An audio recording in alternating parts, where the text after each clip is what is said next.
Seguinte, segunda parte aí do formulário de cadastro. O que nós vamos fazer? Agora é a parte de criar o código, né? Então nós vamos criar o código para executar os comandos em SQL. Para executar os comandos em SQL, e a execução desses comandos em SQL vai inserir os dados no nosso banco.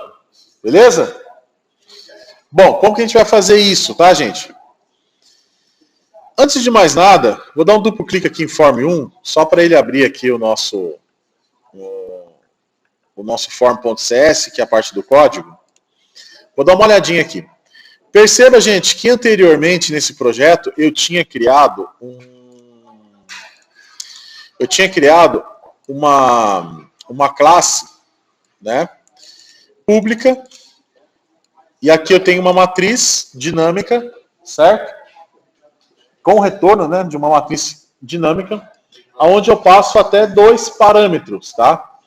E essa classe que eu criei aqui, gente, ela é uma classe que ela vai retornar para a gente os dados que estão salvos lá no MySQL. Então a gente fez uma aula, né, trabalhando com esses dados aí, certo? E agora eu não quero retornar dados, eu quero executar um comando no MySQL para poder salvar os dados. Tudo bem? Como que eu vou fazer isso, gente? Vou criar uma outra classe aqui, pública, public, tá? Essa classe, ela vai apenas executar um comando, tá?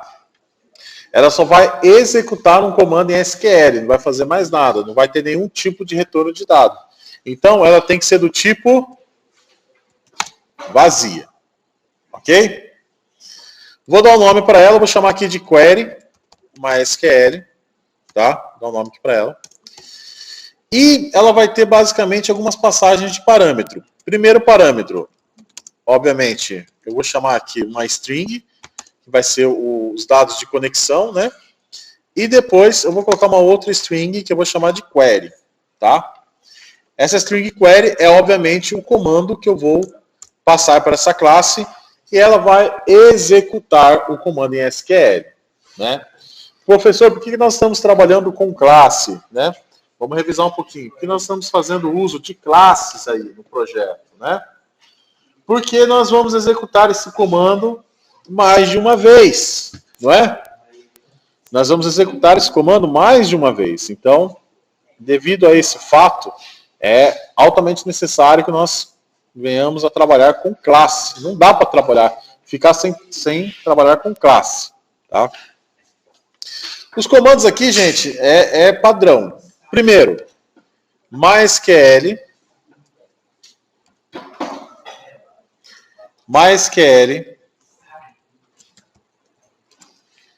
connection. Vou dar um nome, vamos chamar aqui de com é igual a new, vamos iniciar esse cara aqui, ó, MySQL connection, tá? E aqui tem que passar, obviamente, os dados, né, que o usuário definir como servidor. Então, vou passar aqui a minha variável server, meu parâmetro server. Instanciando esse cara, eu preciso trabalhar com o comando MySQL command. Olha só que legal, o próprio Visual Studio ele já meio que falou assim, cara, já sei mais ou menos o que você quer fazer. Vou dar um tab aqui. Então ele fala assim, olha, já sei mais ou menos o que você quer fazer. Depois de você instanciar o objeto MySQL Connection, né, e passar como parâmetro os dados de conexão do servidor, o próximo é você instanciar um objeto MySQL Command, né? O MySQL Command é para executar comandos no MySQL. E o nome que eu dei para esse objeto é query. Em seguida, eu vou chamar meu objeto query, tá? E vou falar assim, ó, todo comando que eu executar aqui, ó, nesse MySQL Command, ele vai puxar de quem? Dessa com que eu acabei de criar.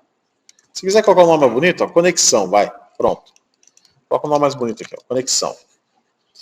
Então, só recapitulando aqui, gente. Instanciamos um objeto do tipo MySQL Connection, com o nome conexão. E é esse cara que vai estabelecer para você a conexão com o MySQL, utilizando os dados de conexão como passagem de parâmetro aqui. Então, por exemplo, o cara vai passar o parâmetro aqui nessa variável servidor, certo? E é ela que vai, aqui no meu objeto, falar o seguinte: você vai conectar com o servidor local, com o usuário root, password vazio, database, SenaiDB, por exemplo. Em seguida, eu coloquei um objeto MySQL, o quê? Command, não é? Esse objeto MySQL Command, ele é um objeto que eu estou instanciando aqui para quê, gente? Para executar comandos no MySQL. Deu o nome de query. E em seguida, eu coloquei um atributo dele aqui. Olha, todo comando que for executado no MySQL, ele vai puxar dessa conexão aqui que nós criamos anteriormente. Tá? Isso aqui eu estou explicando cada uma das linhas, mas isso aqui é padrão, né? Em seguida, nós vamos abrir a conexão. Então, vou chamar meu objeto que eu criei chamado conexão e vou chamar o comando open. Tá? Pronto. Defini meus parâmetros de conexão, defini meu objeto de inserir comandos, abri minha conexão. Agora, gente, eu preciso colocar, ó, olha só como o Visual Studio é embaçado. Ele já sabe o que eu tenho que fazer, cara. Qual que é o próximo passo aqui na receitinha de bolo? Eu tenho que chamar meu objeto query e colocar um comando de texto. O comando de texto é o que, pessoal? A sua query que você quer executar lá em SQL, não é? Então, vou chamar o meu objeto MySQL Command, que é a minha query. Vou colocar o comando, vou colocar aqui o atributo command text, né? E aqui eu vou chamar quem? Query. Por que query aqui, pessoal? Porque nesta minha classe que eu estou criando, eu vou escrever minha query no segundo parâmetro. Então, ela vai aparecer aqui. Em seguida, o que eu vou fazer? Vou chamar meu objeto query. Lembrando que tudo que eu estou fazendo aqui é dentro desse MySQL Command, né? Como eu instanciei um objeto com o nome query, então eu chamo ele. Bom, agora é só executar esse cara. E em seguida, eu vou pegar e fechar a minha conexão. Pronto. Está pronto aí a minha classe para executar comandos em SQL. Ó. Olha só. Primeiro, MySQL Connection, que é o objeto para estabelecer conexão com o banco de dados. Instanciei ele aqui e dei o nome de conexão. MySQL Command, que é o objeto para executar comandos no banco de dados. Instanciei ele e atribuí o nome de query. Agora que eu já instanciei, eu só vou fazendo uso dele. Por exemplo, o MySQL Command aqui, com o nome de query. Ele vai estar atribuído a qual conexão? A esse cara aqui que configurei. Mas quais são os dados de conexão, professor? Os dados de conexão são os dados que vão ser passados via parâmetro aqui, na minha função. Tá vendo? Por isso que aparece aqui a variável. Em seguida, eu abri a conexão. Depois, eu passei o código, né, em SQL, que eu vou trabalhar aqui. Então, tem que chamar o comando query.commandText. Qual comando SQL você quer? Bom, eu quero que o usuário digitar aqui na minha classe. Se o usuário digitar insertinto aqui, vai aparecer insertinto aqui como comando. Em seguida, vou executar essa query. E depois que eu executei essa query, está tudo certo. O que eu vou fazer? Fechar a minha conexão. Beleza. Até aqui está pronto. Tudo bem? Até aqui, acabei de criar a minha classe.